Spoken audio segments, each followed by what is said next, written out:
Welcome to the Great Detectives of Old Time Radio. From Boise, Idaho, this is your host, Adam Graham. If you have a comment, email it to me, box13 at greatdetectives.net. Follow us on Twitter at Radio Detectives, and check us out on Instagram, instagram.com/Great Detectives. If you're enjoying the podcast, please follow us using your favorite podcast software. And I want to encourage you, if you've not already, to pick up a Great Detectives of Old Time Radio t-shirt. We have 4 designs, including our main Great Detectives design, our Yours Truly Johnny Dollar anniversary shirt, our Joe Friday Never Said Just the Facts Ma'am shirt, as well as our Famous Investigator shirt. And you get all 4 designs over at t-shirt.greatdetectives.net. But now it is time for this week's episode of Yours Truly, Johnny Dollar. The original air date, February 3rd, 1957, and this one is The Kirbey Will Matter. From Hollywood, it's time now for Johnny Dollar. Hi there, Johnny. This is Buster. Buster? Buster Favor, Lake Mojave Resort over on the Colorado River. Oh, well, Buster, how are things? Oh, you never really did get in the fishing we promised you over here. No, but so help me, I'm going to one of these days. Is that what you called me about? No. Johnny, you remember old Mike Kirbey? Kirbey. Oh, sure. The sweet old fella I met down at your boat dock. Guide or something? That's the one. Oh, sure, I remember him. How is he? Well, that's what I'm calling about. He isn't. What? And, Johnny, I think it was murder.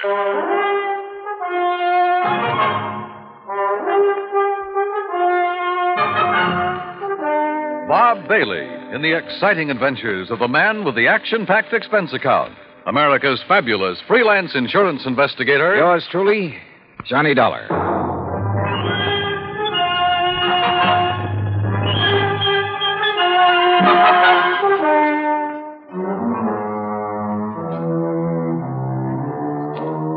Expense account submitted by Special Investigator Johnny Dollar to the Tri-State Life and Casualty Insurance Company, Home Office, Hartford, Connecticut. Following is an account of expenses incurred during my investigation of the Kirbey Will matter. As soon as I hung up on Buster, I lost no time in making the necessary plane reservation to Las Vegas and picking up a handful of American Express traveler's checks. That's item 1 on the expense account, a total of $320. Then I packed a bag, was about to take off, when the phone rang again.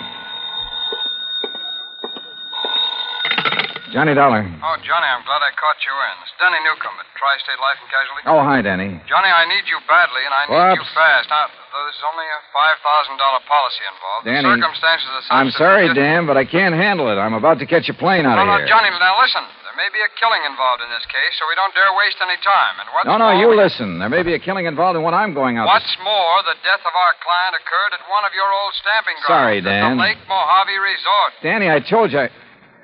What? That's right. Mike Kirbey? Yeah. Okay, Danny, I'm on my way.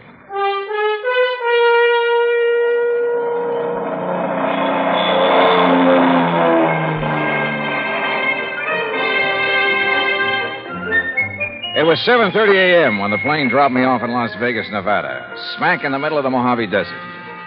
Even at that hour of the morning, the otherwise clear, clean air was filled with the cacophony of this city of chance. The stuttering clicks of the ball on the roulette wheels, the rattle and gallop of the ivories on the dice table, the endless drone of the croupier, the flat clank of the chuck-a-luck cages, the snap of cards by the blackjack dealers, the never-ending click of poker chips and silver dollars. And over it all, the interminable chunk and whir of the slot machines, day and night from one end of the town to the other. Fabulous. I grabbed breakfast, that's item 2, then rented a car and headed south and east on Route 93 toward Kingman, Arizona. Then, just 5 miles short of that town, I swung right on 68 down toward Davis Dam, down to Lake Mojave Resort.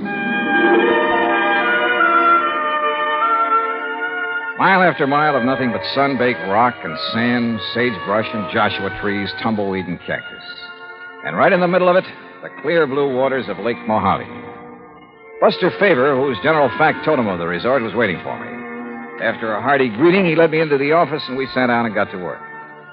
Yeah, it was murder, all right, Johnny. Are you sure? Yeah. And by the way, I don't know how much you knew about Mike Kirbey. Well, only that he seemed to be one of the fixtures around here. Was obviously well-liked. Well, he'd been a businessman back east. Owned a string of restaurants, made a fortune. Uh-huh. And about 10 years ago, he retired. Did a lot of traveling, all over the world, I guess. Oh, lucky man. Did he have any relatives, Buster? Oh, only some nephews and nieces. I see. Anyhow, a little over 3 years ago, he settled down here to spend the rest of his life just fishing, taking it easy. Can't think of a better place or way to retire. How old was he, Buster? 61. Didn't look it, though. No. Well, if I remember right, he was pretty fit. He was.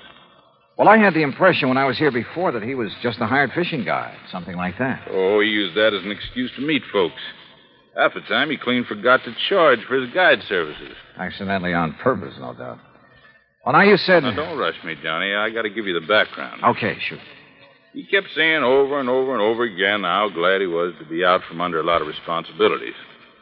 And one day, about 6 or 7 months ago, he suddenly transferred title to his boat, his motor, his fishing tackle, and his old beat-up Ford to us. Oh. I know. I asked him at the time if he wanted to get him off his personal inventory, why not give him to his relatives? Well, what'd he say to that? Said he didn't like him. Felt they were just waiting around for him to die so they could get their hands on his money. Oh. But he just wanted to make sure that if anything happened to him, the stuff would end up with us on account of we'd use it and appreciate it. Also, Johnny, he plunked down $10,000 in cash and insisted that we take that, too. $10,000? What for? His rent on his cabin for as long as he lived. Oh. Buster, did he leave a will of any kind? Well, now I'm getting to that. Anyhow, last Friday afternoon, he went out fishing alone like he often did. And just before dark, one of the rental boats came in with 2 young kids. Yeah? They'd seen old Mike's boat up on the beach in that big cove just above the power line crossing. They found Mike laying on the sand beside it, as still as death. Well, they came tearing in to report it, scared half out of their wits. Well, I sure hope you... Oh, sure. I grabbed Ham Pratt and a big flashlight. You remember Ham. Oh, yeah, the manager of the resort. Yeah. Well? Well, we found him there. And he was gone, poor old fella. Go on, Buster. Well, Ham took one look at him, and rattlesnake, he said. A rattlesnake did it. Mm-hmm. You could tell by the way Mike looked, laying there. Fang marks? Yeah, on his right leg, just above the ankle. And a big bruise on his head, like he'd hit a rock when he fell. But on the phone, you said you thought it was murder. And a minute ago, you said you're sure of it. Well, we put him in our boat, hitched his on behind, and brought him back here. We phoned Tad Harding of the Kingman Police Department. I remember him. Good man. Yeah, well, Chief Harding took one look, and he agreed with Ham. Poison from a rattler. Well, they took him into Kingman, and I telegraphed the relatives. But, Buster, now look, you... Then I got to thinking.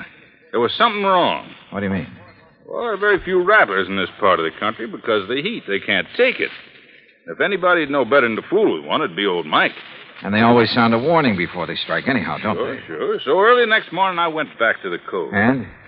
Number one, there was no sign of any rock that Mike might have hit his head on when he fell. Go on, Buster, go on. There was no trail from any kind of a snake anywhere around. Well, the sand could have drifted over them. No, sir. The footprints Ham and I and the kids had made were clear as crystal, but no tracks of a snake. All right, go on. Well, then I noticed it. Where another boat had been beached. Strange one, not from our landing. It was right next to where Mike's had been, right alongside. Any footprints from it? Well, if there were, we and the kids had mashed them all out. And I remembered the way Mike had been laying there, as though he could have been rolled out of his boat or thrown out right on the sand. Then it looks as though somebody met him out on the lake, banged him over the head, made the fang marks, which isn't hard, then lashed the 2 boats together, dumped him off at the cove, and left. It sure does, Johnny. I want to see that place.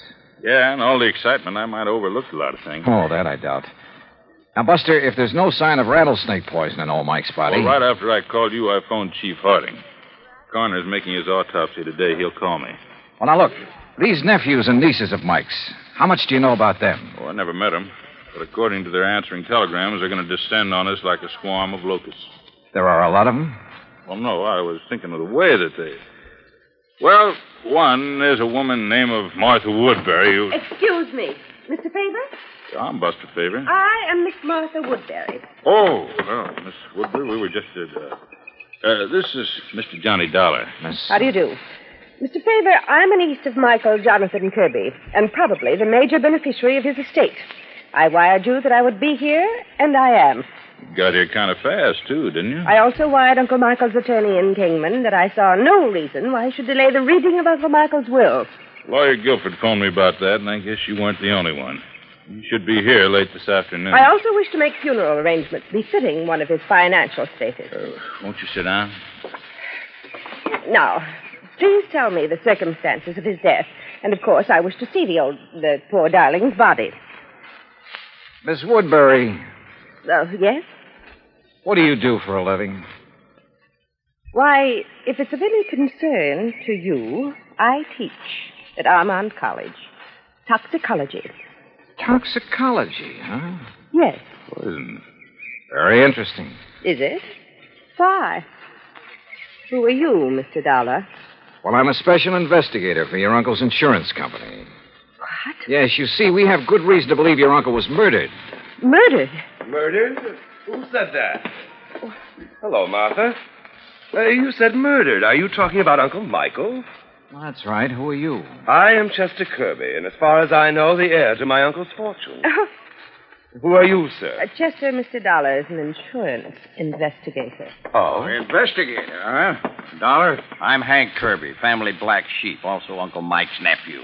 What's his talk about murder? Are you three his only relatives? That's right, Dollar, except for Lita. Lita? Lolita Laverne.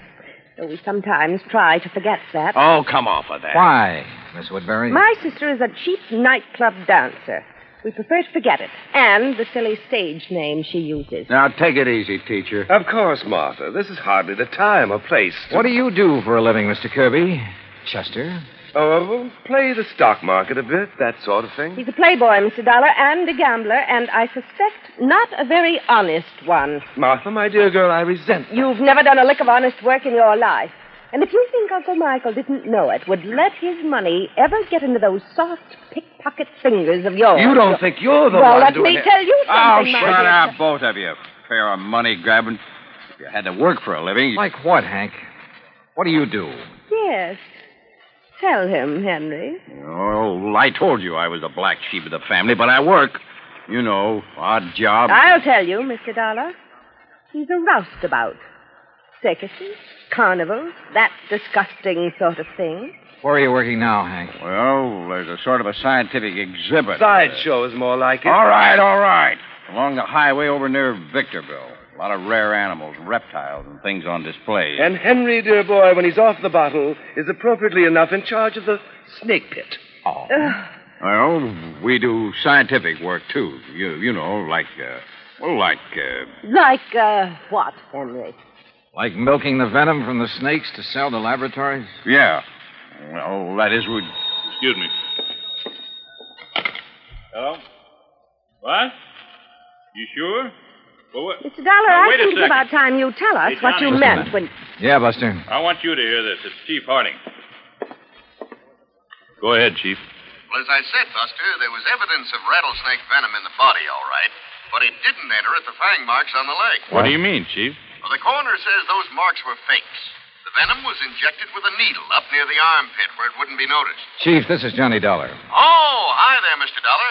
Haven't seen you since you were out here Listen, working on the... was the venom injected into his body before or after old Mike received the blow on the head? Was the coroner able to check that? I don't think he's tried, Mr. Dollar. Well, have him do it, would you please, if he can? Well, sure. Also, I'll do me a favor and check with Lawyer Guilford. I'd like to know when he's coming out here with a will. Oh, I saw him just a few minutes ago, and he asked me to tell Buster. Sometime this afternoon, if he can get away. Good, thanks. I'll talk to you later. Well, sure, Mr. As I started to say, Mr. Look, Dollar, Miss Woodbury, there is nothing that you or any of us can do until we get the complete report from the coroner. Well, you can at least tell us what you meant. And when what you meant... about dear Uncle Michael's will, Mr. Dollar? That will have to wait for the attorney. He expects to be here sometime later today. Now, wait a minute. You said murdered. Incidentally, I suppose the will shouldn't be read until Lolita, or whatever her name is, gets here. According to her telegram, she ought to get here today. Well, she better. What I want you to do is arrange for quarters here. And all of you stay here. If you won't do it of your own free will, I'll have Chief Harding of the Kingman Police Department take whatever... No. Such a humiliation is entirely unnecessary. There's nothing to keep me from sticking around. I want to hear that will, too. Of course. Don't we all? Okay, then. Sit tight. For my money, any one of them could have done it. A toxicologist, a man whose business was handling poisonous reptiles, and a cheap tin horn gambler, and the nightclub dancer who hadn't appeared yet. Yeah, any one of them to latch on to the old man's fortune. I avoided telling the three present about the circumstances of their uncle's death in the hope one of them would slip, would give himself away by saying something to show that he or she already knew. As soon as they were ensconced in their rooms, Buster and I hopped into his outboard and headed up the lake. Remember the last time we rode up here looking for evidence, Johnny? Yeah, I sure do. That was the Midas touch mine. Yeah. And the pretty little lady owned a high-power rifle with a scope sight. Just about here, she started taking pot shots at us from the shore. Wow, that's one thing we won't have to worry about this trip. Now, right around this point is where I found Mike's boat on the beach. And like I told you, I may have overlooked some clue that you'll spot in a second. Buster. Yeah? Tell me, did old Mike earn enough as a fishing guide to make a living? Well, just about enough to buy food and a few odds and ends and... Well, like I told you, most of the time he deliberately forgot to charge, not needing the money and all. Hey, Johnny, there in the cove. What? A boat, right where Mike's was. Whose is it? Do you know? Isn't out of our landing by... Hey, that puff of smoke from behind the bush way up on the sand dune. Swing us around. That's somebody with a gun. And look, we're taking in water, those holes in the bottom. Grab that can, start bailing. Hey, that guy can shoot. Pull us around, Buster. We're like a pair of sitting ducks out here. Right.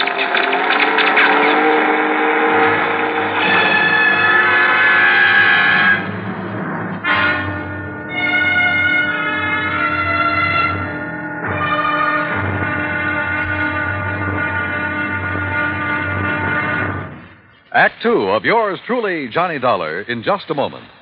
Democracy. It takes an awareness of life and a respect for mankind to make democracy work. But when this happens, democracy works in mysterious ways to better the lives of everyone. Why? Because democracy is concerned with everyone. One could say that democracy is people. For the people rule themselves in a democracy. No tyrant stands a chance. No dictator can get a foothold. The systems of laws and justice in a democratic government is made and operated by the people, for the people. And people like to be free. That's why democracy gives mankind its finest legacy of freedom.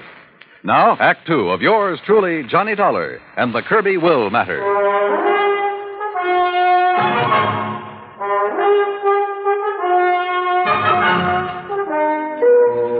Whoever had been shooting at us from the shore there on Lake Mojave had a good eye.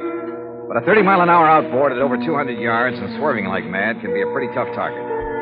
With a hull full of holes, we had no choice but to go back to the landing. There, I made a quick check of the three I suspected of having killed old Mike Kirbey. First, his nephew, Chester. Right here in my room, Mr. Dollar, reading. Then a brief walk in the hills. Why? And when is that lawyer coming to read Uncle Michael's will? Then the niece, Martha Woodbury. Gathering a few desert plants, as you must know. Hardly racing about on the lake armed with a gun, as you seem to suspect. Why don't you question Henry?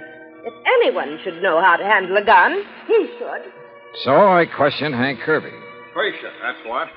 Saw no reason to just sit around waiting for that lawyer to arrive. I was fishing in that first big cove on the right. On the Arizona side. That's right. And I saw you and Buster tearing back here. That's when I come back to see what was up. Now, what is up? Mr. Kirbey? Yeah, Buster? On the payphone, the phone booth next to the cafe. Yeah? Kingman operator just called. Yeah? She still hadn't been able to reach your party on whatever that call was you made. Oh, yeah, thanks. What call, Hank? I've been trying to locate Lita and find out why she hasn't got down here. Maybe she doesn't care about the will.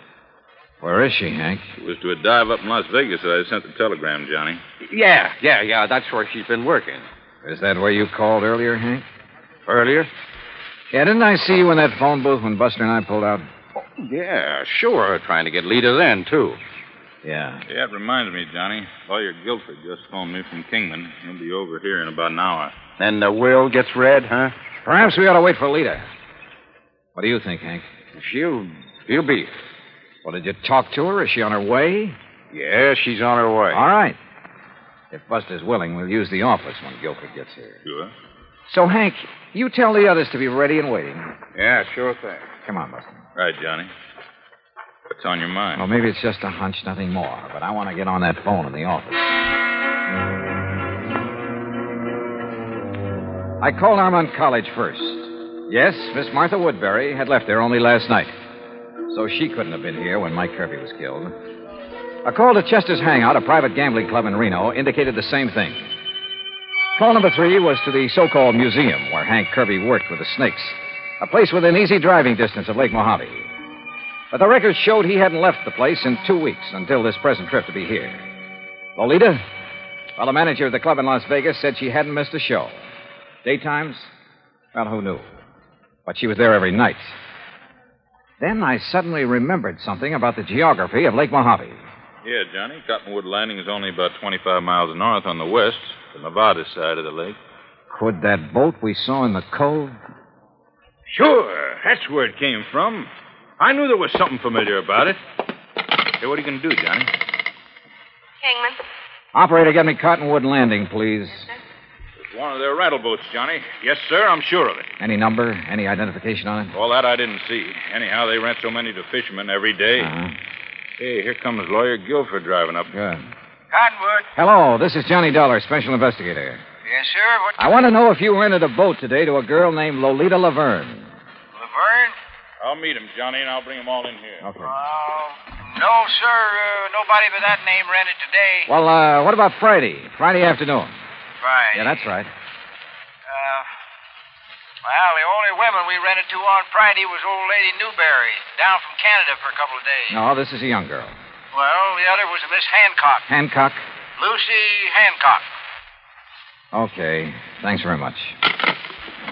I've never seen it. Johnny, this is Lawyer Guilford. Lawyer, Mr. Johnny Dollar. It's a pleasure, Mr. Dollar. How are you, sir?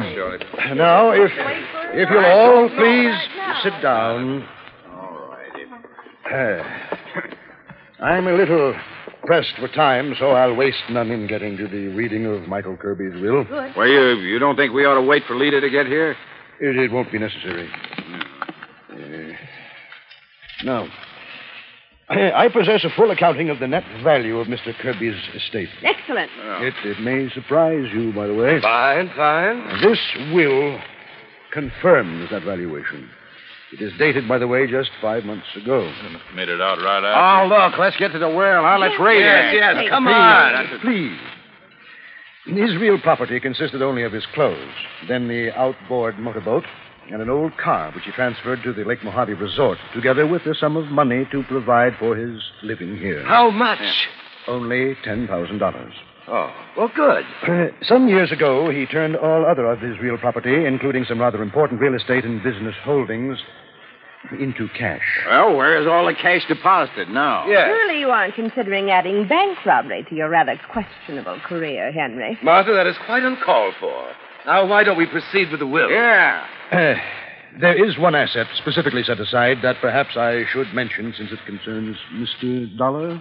He is the beneficiary? Oh, no. I refer to the insurance policy for $5,000. Well, don't worry about a piddling amount like that. Let's have the will, man. The insurance policy is to cover burial expenses and nothing else. All of it is to be used. Okay. Let's have the rest of the will. Yes. Can't you leave all that out? Very well. I, Michael Jonathan Kirbey, do make, ordain, and declare this instrument to be my last will and testament. Oh, why don't you skip that stuff? Please. Being of sound mind and body, determined to enjoy the fruits of an industrious life to the fullest. The bequests, man. Life to the fullest. And rather than burden others with the responsibility that money demands. What? For these and other reasons, I have carefully spent every dollar I ever owned. What? No, he was out of his mind. He couldn't do that. Hold yourself. That is the will of my crew, Jonathan Kirbey, in its entirety. Good day. Good day. What fools we've made of ourselves. What fools. And it's no less than we deserve. I only wish that Lucy had been here. Wait a minute. Lucy? Yes, Lucy. Her real name, her proper name, not Lolita Laverne. It's Lucy Hancock Woodbury. But as I told you before... Now listen, all of you. You're to stay right here. Stay in your rooms. Oh? What's the point? Now we know the contents of that stupid will. Yeah. By Buster, what right call Chief Harding? Tell him to stand by in case these people get itchy feet. Right. What little I'd done so far in this case was based on nothing but hunches. So when 10, then 11 p.m. came and Lolita, Lucy Hancock Woodbury, hadn't arrived, I acted on another hunch. Sure, Johnny. My room is right next door to the office, so if this leader arrives and signs in, I'll let you know right away. No, Buster, no. Huh? Just sign her into a room after you've done a little tampering with the register. What do you mean? Chester is in number 6, isn't he? That's right. All right. Change that on the register to number 8. That's this one, your room. That's right. And be sure that Lita sees the register. I don't understand. You don't have to, Buster. Let's just hope she gets here. Buster left. And with my door ajar, I turned off the light and lay on the bed and waited. It must have been after midnight when I heard the car pull in. Heard Buster admit someone to a room a couple of doors down the line and then go back to his own. Then, silence. Then the quiet click of feminine footsteps approaching my door. Quickly, in the darkness, I lit a cigarette, held the glowing end away from my face.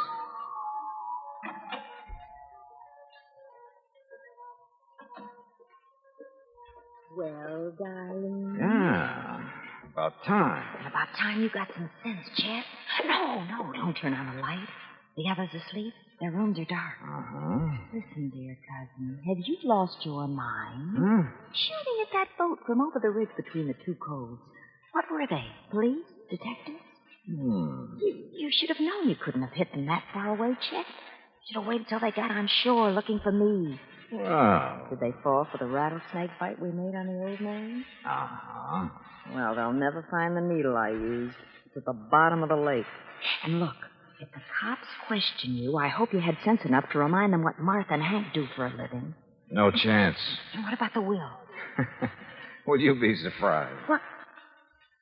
Say that again, Chet. Say anything. You sound like somebody else. Yeah, like Johnny Dollar. Let's have some light. Dollar? That's right, special investigator. Oh, no. Let me out of here! Now, where do you think you're going? No, let me go of me! Come on now.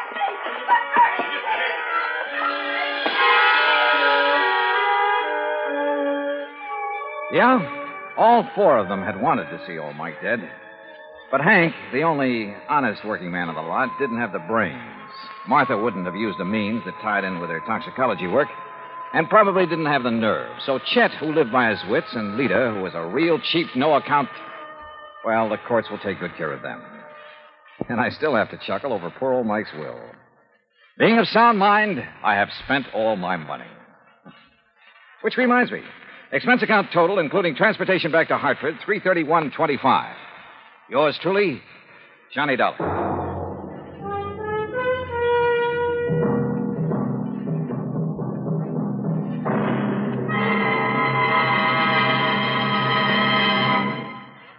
Now, here is our star to tell you about next week's story.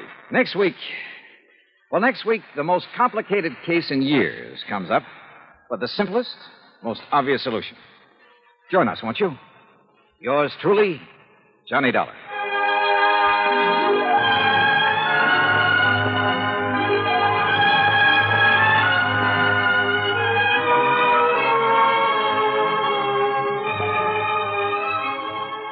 Yours truly, Johnny Dollar, starring Bob Bailey, originates in Hollywood. It is produced and directed by Jack Johnstone, who also wrote tonight's story. Heard in our cast were Virginia Gregg, Barney Phillips, Shirley Mitchell, Stacy Harris, Carleton Young, Forrest Lewis, Frank Nelson, and John Dehner. Musical supervision is by Amerigo Marino. Be sure to join us next week, same time and station, for another exciting story of yours truly, Johnny Dollar. Johnny Dollar has come to you through the worldwide facilities of the United States Armed Forces Radio and Television Service.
Welcome back. I have carefully spent every dollar I owned. That's one approach to estate planning, and in this case, one of the only ones that would be satisfactory for the audience. I feel like Mike almost certainly spent his money far more sensibly than his relatives would have. The part where he talked about the responsibility that money demanded may have been old-fashioned, but there's some real truth to the idea. And I can't think of any of the relatives whose lives would have actually been better for getting the money in the long run. I do have to wonder which is the odder idea. The idea that Johnny expected Lucy to rent a boat she used as part of a murder action under her stage name, or that she actually did it under her legal name. It seems like you would have used up a made-up name. Maybe it would be the same first initial, like Laura or Lily, I don't know. But something like that rather than, just going ahead and giving out your first name.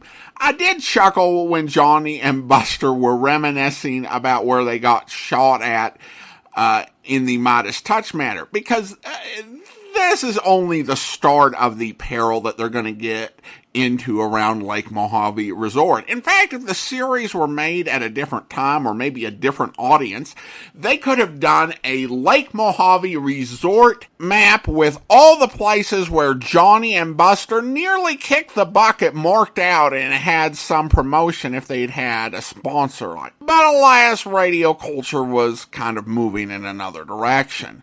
Alright, well, listener comments and feedback, and we start out on the Good Pods app, and Alexis left a 5-star rating and review, and Alexis writes, I'm sure I've heard the voice actor who plays Mr. Blossom many times before, always as a supporting actor. Did he ever get a lead role in a radio series? Well, thanks for the question, Alexis, and of course, Alexis is referring to Howard McNear.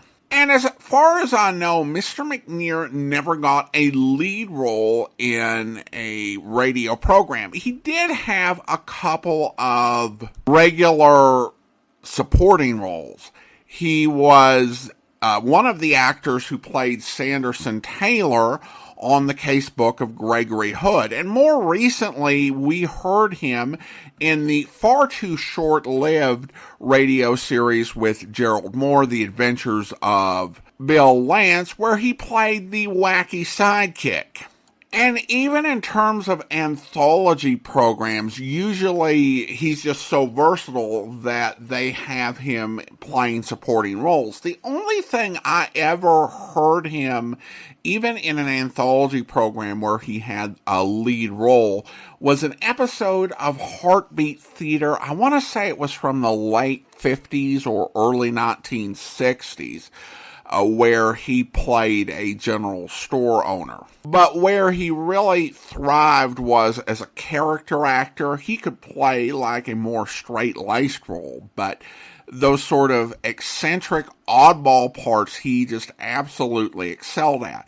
Now, of course, for baby boomers in particular, he is best remembered for the role of Floyd the Barber on The Andy Griffith Show, which, particularly during the years where Don Knotts on it, was one of the top television programs of all time. And he played the character of Floyd the Barber.